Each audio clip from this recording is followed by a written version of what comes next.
नमस्कार दोस्तों, स्वागत है आपका आपके अपने YouTube चैनल हिंदी श्री पे। हम लोग वाचन कर रहे हैं रामस्वरूप चतुर्वेदी जी की पुस्तक। मूल वाचन हो रहा है, यहाँ मूल पुस्तक का वाचन हो रहा है।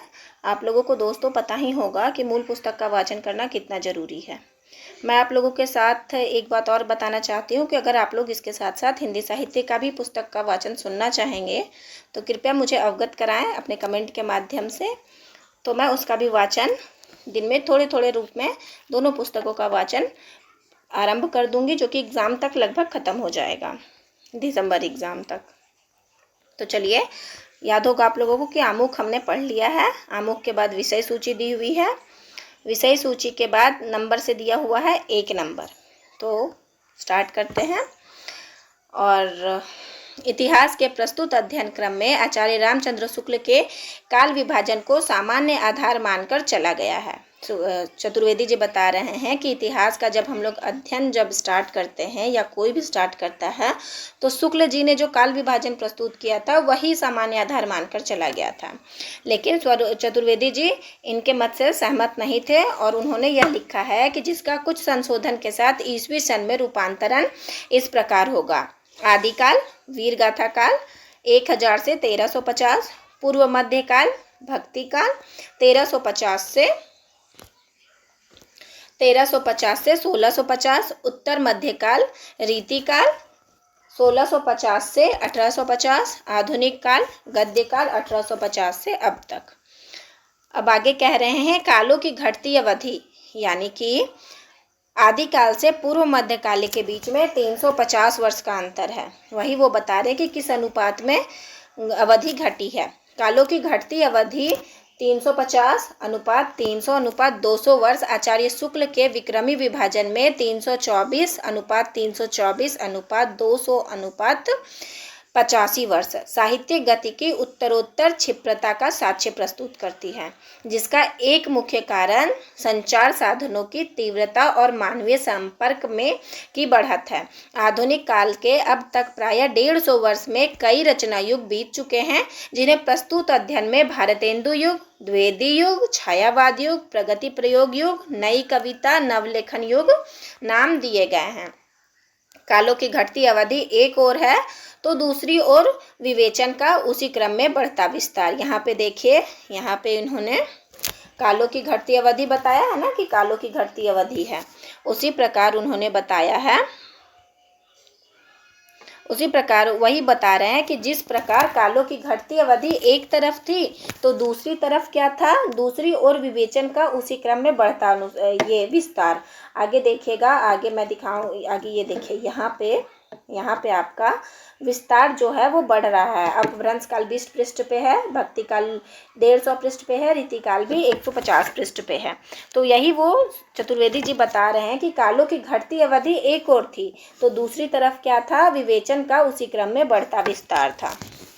आचार्य शुक्ल के इतिहास के संशोधित और परिवर्धित संस्करण 2002 विक्रमी तदनुसार 1945 ईस्वी में अनुक्रमणिका को निकाल देने पर कुल 630 पृष्ठ हैं। इन पृष्ठों में काल विवेचन का बंटवारा कुछ इस प्रकार हुआ है: अपभ्रंश काल 20 पृष्ठ, वीरगाथा काल 27 पृष्ठ, भक्ति काल 150 पृष्ठ, रीतिकाल 150 पृष्ठ, आधुनिक काल 280 पृष्ठ कुल हो गए, यानी कि योग हो गया 627 पृष्ठ का।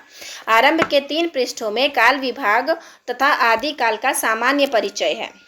आरंभ के 3 पृष्ठों में काल विभाग तथा आदि काल का सामान्य परिचय है। विवेचन विस्तार का बहुत कुछ ऐसा ही अनुपात प्रस्तुत अध्ययन में मिलेगा। आधुनिक काल का समापन और विचार संचार काल का आरंभ नए सहस्त्राब्द से माना गया है। इस प्रसंग का विवेचन अंत में द्रष्टव्य है। अब एक यहीं पे खत्म हो गया, विवेचन जो है अंत में द्रष्टव्य है। दूसरे की तरफ आगे बढ़ते हैं। इतिहास के रोचक और कुछ करुण अंतर्विरोधों में से एक यह है कि तरानाए हिंदी के गायक, याद दीजिएगा, ध्यान दीजिएगा, इंपॉर्टेंट तथ्य आ रहा है कि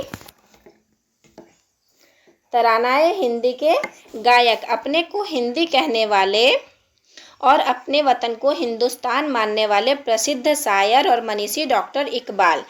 डॉक्टर इकबाल के लिए यहाँ देखिए 2-3 हैं। ये अपना वतन हिंदुस्तान बताते थे और ये तरानाए हिंदी के गायक थे। 2 तथ्य यहाँ से आपके निकल जाते हैं और ये अपने आप को हिंदी कहते थे। 3 तथ्य। इकबाल कालक्रम में पाकिस्तान की योजना के आरंभिक प्रस्तावक हुए थे। ये देखिए, और यहाँ पे एक चीज़ और दे रहा है कि ये पाकिस्तान की योजना के आरंभिक प्रस्तावक थे।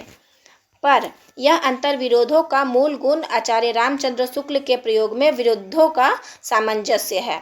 यहाँ पे देखिए, ये अपने बात को शुक्ल जी के साथ मतलब विरोध करते हुए कि जिसको उन्होंने अंतर विरोधों का मूल गुण कहा है, उसको शुक्ल जी ने क्या किया है, विरोधों का सामंजस्य, यानी कि 2 विरोध बातें आपस में सामंजस्य रखे हुए थी। तभी तो वो खुद को हिंदी बोलते थे, तभी वो खुद को अपने वतन को हिंदुस्तान कहते थे। तो यहाँ शुक्ल जी ने कहा विरुद्धों का सामंजस्य, और चतुर्वेदी जी कह रहे हैं यह अंतर विरोध का मूल गुण है, और शुक्ल जी क्या कह रहे हैं, उसको विरुद्धों का सामंजस्य। हिंदू धर्म और हिंदुस्तान की संस्कृति का आधारभूत तत्व है। यो अंतर विरोधों का होना और फिर उनका समन्वय एक प्रकार से संस्कृति मात्र का लक्षण है, उसकी जीवंतता का प्रमाण है। पर हिंदू धर्म और उससे जुड़ी और उसके सहारे विकसित संस्कृति में यह प्राणधारक तत्व रहा है, जिसके होने से ही कवि के सरल से लगते तराने में यह गहरी अनुभूति हुई है। कुछ बात है कि हस्ती मिटती नहीं हमारी। यहाँ से ये देखिए, ये जो ये है वो भी इकबाल जी की ही पंक्ति है कि कुछ बात है कि हस्ती मिटती नहीं हमारी। यहाँ से यहाँ तक चलिए, इसी पे कह रहे हैं कि वे सरल से तराने लगते तराने में यह गहरी अनुभूति, ये उनकी अनुभूति है कि कुछ बात है कि हस्ती मिटती नहीं हमारी। यह बात ध्यान से देखने पर हिंदू मानसिकता की वह शक्ति है जो अनेक अंतर विरोधों को अपने में समोए हुए है। यहाँ देखिए, यह बात ध्यान से देखने पर हिंदू मानसिकता की वह शक्ति है जो अनेक अंतर विरोधों को अपने में समोए हुए है, यानी कि समाये हुए हैं। यहाँ पे चतुर्वेदी जी कह रहे हैं कि हिंदू मानसिकता, जो हिंदू मानसिक के हैं, उनकी शक्ति ये बता रहे हैं कि जो अंतर विरोधों को अपने में समा लेती है, अपने में अंतर्निहित कर लेती है। इस अंतर विरोधों को समोने की शक्ति हिंदू मानस को शायद इसलिए मिली कि वह किसी धर्म विशेष और व्यक्ति विशेष पर अनिवार्यता आस्था लाने का आदेश नहीं देता। इसका कारण ये बता रहे हैं कि हिंदू मानसिकता में अंतर विरोधों को जो अपने में समाहित करने की जो शक्ति है, वह कहाँ से मिली, कि हिंदू मानस को इसलिए मिली कि वह किसी धर्म ग्रंथ विशेष और व्यक्तित्व विशेष पर अनिवार्यता आस्था लाने का आदेश नहीं देता। यहाँ देखिए, एक उदाहरण के माध्यम से मैं आपको अपनी भाषा में अगर समझाने का प्रयास करूँ कि हिंदू मानसिकता में वह शक्ति कहाँ से मिली, कौन सी शक्ति, अंतर विरोध को अपने अंदर समाहित करने की शक्ति। अब जैसे कि देखिए कि हम लोग अगर हिंदू हैं, ठीक है, तो हम लोग 25 दिसंबर को भी मनाते हैं क्रिसमस डे। तो हम लोग किसी धर्म विशेष का आस्था लाने का प्रयास नहीं करते हैं, हम लोग सभी धर्मों को अपने में समाहित करने का प्रयास करते हैं, ठीक है। तो उसी का आधा ये है कि हम लोग किसी विशेष धर्म के ऊपर नहीं है, हम लोग सभी धर्मों में समानता लाने की बात करते हैं, और यही हमारा मानस था, यही हमारी शक्ति थी जिससे हमने अंतर विरोधों को अपने अंदर समाहित किया। आगे बढ़ते हैं। इसलिए आस्तिक, नास्तिक, ब्राह्मण, शैव, मूर्ति पूजक और प्रतिमा भंजक सब उसके प्रवाह में शामिल हैं। तब अंतर विरोधों का उपजना स्वाभाविक है और हिंदू दिमाग धीरे धीरे उनको समन करने का आदी हो गया है। देखिए कि अंतर विरोध उपज गया इस कारण से, यानी कि मतलब उस जो हमारा सोच था कि हम सब धर्मों में मतलब आस्था लाएंगे, तो इस कारण से आस्तिक, नास्तिक, ब्राह्मण से मूर्ति पूजक, प्रतिमा भंजक सब उसके प्रवाह में शामिल हो गए, जिस कारण से क्या हो गया, अंतर विरोध का उपजना स्वाभाविक था और हिंदू दिमाग जो है वो धीरे धीरे उसको समन करने का आदी हो गया। यहाँ धर्म संस्थागत नहीं बना, वरन एक आंतरिक जिजीविषा का रूप हो गया, एक ऐसी हस्ती जो यूनान, मिस्र और रोम के मिटने पर भी बराबर बनी रही। ध्यान दीजिएगा, मैं अंडरलाइन कर देती हूँ। एक ऐसी हस्ती जो यूनान, मिस्र और रोम के मिटने पर भी बराबर बनी रहती है। हिंदू मानस के अनेक अंतर्विरोधों में सबसे दिलचस्प है सूक्ष्म अद्वैत दर्शन और जड़ीभूत जाति व्यवस्था का सह अस्तित्व, यानी कि जाति व्यवस्था का सह अस्तित्व, यानी कि मन में जाति व्यवस्था को मानना, जाति व्यवस्था के अस्तित्व के साथ जो मन में जड़ा हुआ है, जड़ीभूत है, उसको मानना। तत्व चिंतन की सूक्ष्मतम भावभूमि अद्वैत की परिकल्पना में है, जहाँ संपूर्ण यथार्थिक ब्रह्म की सत्ता की ही विविध रूपा अभिव्यक्ति है। यह अद्वैत भावना हिंदू दर्शन के विशिष्ट उपलब्धि है और इस रूप में अन्यत्र नहीं मिलेगी। वहीं जाति प्रथा का स्थूल रूप जन्म पर आधारित जाति के मूल अर्थ में ही ऐसा कहीं नहीं मिलेगा। जातियों का जाल और वर्गीकरण इतना पूर्ण और व्यवस्थित है कि छंद शास्त्र का प्रस्तार याद आ सकता है। छंद शास्त्र का प्रस्तार याद आ सकता है। आचार्य हजारी प्रसाद द्विवेदी की यह टिप्पणी ध्यान दीजिएगा। आचार्य हजारी प्रसाद द्विवेदी की यह टिप्पणी अनायास गणित की अनंत राशि की ओर संकेत करती है कि हिंदू समाज में नीचे से नीचे समझी जाने वाली जाति भी अपने से नीचे एक और जाति ढूंढ लेती है। बहुत बहुत महत्वपूर्ण ये कथन है और जहाँ तक मुझे याद है ये PYQ में आया हुआ भी क्वेश्चन है। ठीक है, फिर से देखिए। आचार्य हजारी प्रसाद द्विवेदी की यह टिप्पणी अनायास गणित की अनंत राशि की ओर संकेत करती है कि हिंदू समाज में नीचे से नीचे समझी जाने वाली जाति भी अपने से नीचे एक और जाति ढूंढ लेती है।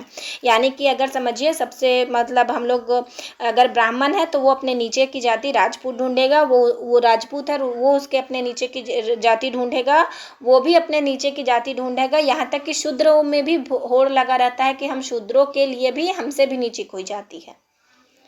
ठीक है, तो ऐसा ये मेरा नहीं कहना है, ऐसा हजारी प्रसाद द्विवेदी जी का मानना है और यह व्यंग मैं आपको समझाने के लिए बस बोल रही हूँ। और यह व्यंग नहीं, व्यवहारिक सच है।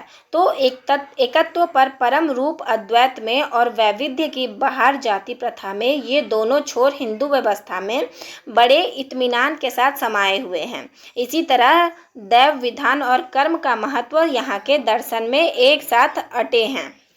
कुछ ऐसा ही अंतर्विरोध भारतीय काव्य शास्त्र की मान्यताओं में मिलता है।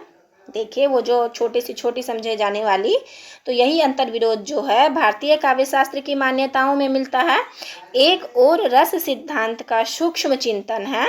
मैं आपको यहाँ जरूर सूचित कर देना चाहूँगी कि आप लोग ऐसे ही तथ्य को पलट जाने से ऐसे हड़बड़ाइएगा नहीं। इनकी पुस्तक बहुत महत्वपूर्ण है और इसलिए मैंने आप लोगों को इनसे ही आरंभ किया। मैं शुरू में सोची थी कि शुक्ल जी की पुस्तक का वाचन करूँगी, फिर मैंने उसको कैंसिल कर दिया। जब मैं PYQ पे ध्यान दे रही थी तो मैंने यहाँ से प्रश्न को ज़्यादा देखा, इसलिए मैंने शुक्ल जी तो लगभग सभी के ये हैं, वो तो समझिए कि एक नॉर्मलाइजेशन क्वेश्चन पे हो जाता है। अगर आप चतुर्वेदी जी की बात करेंगे तो ये थोड़ी सी भाषा में क्लिष्ट है।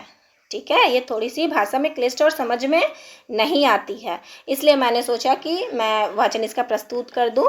और यहाँ पे ये तथ्य बदलते हैं समझाने के लिए। यहाँ ये साहित्य पढ़ते पढ़ते काव्य शास्त्र में चले गए, तो ये समझा रहे कि ऐसा ये जो अंतर्विरोध था हमारे हिंदू जाति में, वो अंतर्विरोध कहाँ देखने को मिलता है? भारतीय काव्य शास्त्र में देखने को मिलता है।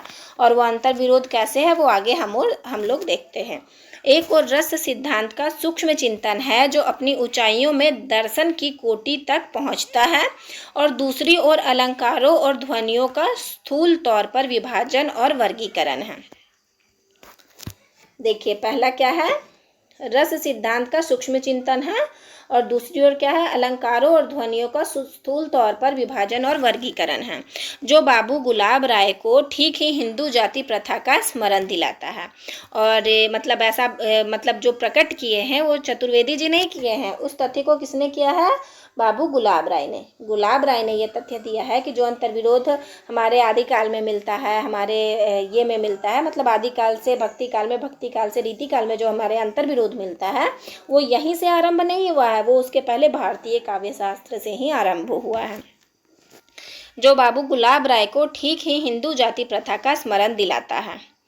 ध्वनियों के वर्गीकरण के प्रसंग में उन्होंने या अल्लाह गौड़ों में भी और वाला किस्सा याद किया है। ये देखिएगा बाबू गुलाब राय ने क्या किया है, ध्वनियों के वर्गीकरण में या अल्लाह गौड़ों में भी और वाला किस्सा याद किया है। हमारे देश के भेदों को देखकर दूसरे साहित्य वाले ब्राह्मणों की पंक्ति में बैठे हुए छद्म वेशधारी मुसलमान की भांति चिल्ला उठते हैं, यह अल्लाह गौड़ों में भी और। मैं उन भेदों को गौड़ों तक यानी मोटे मोटे भेदों तक ही सीमित रखूंगा। सिद्धांत और अध्ययन, ध्वनि और उसके भेद। यानी कि ये देखिए, ये जो पुस्तक है सिद्धांत और अध्ययन, ये किसकी पुस्तक है? गुलाब राय की। यहाँ से आपको एक तथ्य और निकल के आ रहे हैं, उसमें उन्होंने ऐसा मत प्रस्तुत किया है। अपने चिंतन में ही नहीं, अपनी रचना प्रक्रिया में भी हिंदू मानस इसी प्रकार के छोरों को दर्शाता है। हमारे दो आदि काव्य रामायण और महाभारत, देख लीजिए किन दो आदि काव्यों का जिक्र किया है चतुर्वेदी जी ने, रामायण और महाभारत। अपनी परिकल्पना में एक दूसरे के विरोधी हैं। एक आदर्श की चरम गाथा है तो दूसरी यथार्थ का नग्न रूप। बहुत समझने का तथ्य यहाँ पे आया है कि रामायण जो है वो आदर्श की चरम गाथा है। अगर हम रामायण देखते हैं या पढ़ते हैं या उससे कुछ सीखना चाहते हैं तो वो हमें आदर्श दिखाता है। ठीक है, कि एक भाई ने दूसरे भाई के लिए कैसे अपना अपना कर्तव्य निभाते हुए उसका आदर्श प्रस्तुत किया है। तो दूसरा यथार्थ का नग्न रूप है। वहीं पे अगर हम लोग महाभारत देखते या पढ़ते हैं या उनके बारे में जानते हैं तो हम ये जानते हैं कि कैसे यथार्थ है, वो यथार्थ है, एक भाई दूसरे के लिए तिल्ली भर का जमीन भी नहीं देना चाहता है। तो ये दोनों रूप बता रहे हैं आदि काव्य के बारे में कि पहला जो है रामायण जो है वो आदर्श चरम गाथा है, तो महाभारत जो है दूसरा यथार्थ का नग्न रूप है। कथा का मूल ढांचा दोनों जगह भारतीय हिंदू परिवार में भाइयों के आपसी संबंध पर टिका हुआ है।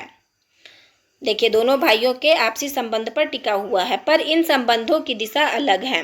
रामायण के भाई इस बात के लिए तत्पर हैं कि दूसरा गद्दी पर बैठे, जबकि महाभारत के भाई दूसरे को सुई की नोक बराबर जमीन भी नहीं देना चाहते। क्या यह एकदम आकस्मिक है कि इन दोनों महाकाव्यों की रचना परिकल्पना एक दूसरे के इतने प्रतिरोध में हो? क्या हिंदू मानस के चरम अंतर्विरोध का रूप यहाँ देखने को नहीं मिलता? ऐसा प्रश्न कर रहे हैं चतुर्वेदी जी। इन दो छोरों में हिंदू जातीयता का पूरा विस्तार समा गया है। ये चतुर्वेदी जी बोल रहे हैं कि रामायण से लेके महाभारत तक जो आदर्श से लेके यथार्थ तक का सफर था, इन दो छोरों में हिंदू जातीयता का पूरा विस्तार समा गया है। देखिए, लाइन छोटी सी है लेकिन उसका अर्थ कितना निकल रहा है कि इन दो छोरों में हिंदू जातीयता का पूरा विस्तार समा गया, यानी कि हिंदू जाति जो है इन दो छोरों के बीच में ही इनका विस्तार है। अंतर विरोधों के बीच अपने को गतिशील रखने की यह क्षमता अब तक चली आती है। तभी तो संभव हुआ कि इस देश का एक संविधान स्वतंत्र आर्यावर्त में मनु महाराज ने रचा था। देखिए, तभी तो संभव हुआ कि इस देश का एक संविधान स्वतंत्र आर्यावर्त में मनु महाराज ने रचा था और दूसरा देश के फिर से स्वाधीन होने पर डॉक्टर अंबेडकर ने रचा था। यहाँ अंबेडकर अब जो आप लोग समझ लीजिए अंबेडकर। ठीक है, तो पहला स्वतंत्र आर्यावर्त का किसने रचा था संविधान? मनु महाराज ने। बहुत बहुत महत्वपूर्ण तथ्य है, अंडरलाइन कर लीजिए। स्वतंत्र, देखिए, एक संविधान स्वतंत्र आर्यावर्त में मनु महाराज ने रचा था, तो दूसरा किसने? अंबेडकर जी ने। मनु के विधान में अंबेडकर के लिए स्थान नहीं था या नहीं जैसा था। अंबेडकर के विधान में मनु के लिए पूरा स्थान था। इतिहास चक्र की यह विलक्षण गति सारे समाज दार्शनिकों को परेशान करने वाली है और तब समझ में आता है कि हमारे यहाँ धर्म की व्याख्या करने के अर्थ में क्यों की गई है। धर्म वस्तुतः वह है जो इन अंतर विरोधों को धारण करने की सामर्थ्य रखता है। धर्म सामान्यतः जीवन को धारण करे तो इसमें कुछ विशेष बात नहीं है। विशेष बात तब है कि जिससे उससे जीवन के अंतर विरोधों को धारण करने की अपेक्षा की जाए। धारण करने की इस शक्ति ने भारतीय संस्कृति को प्रबल ग्रहणशीलता और प्रवाहमानता दी है। यह ठीक है कि इस संस्कृति का मूलाधार आर्य संस्कृति रही है। पर बहुत बड़ा अंश आर्येतर सभ्यता का है, आगामों का है, बौद्धों का है, जैन और सिखों का है, फिर इस्लाम और ईसाई धर्म के प्रभाव है। यह सब मिलाकर भारतीय संस्कृति की धारा बनती है, जो आधुनिक काल में इकबाल की प्रसन्न आशंसा के कारण होती है। अंतर्विरोधों की द्वंद्वात्मक प्रक्रिया में यह धारा इतने लंबे समय तक गतिशील बनी रही है।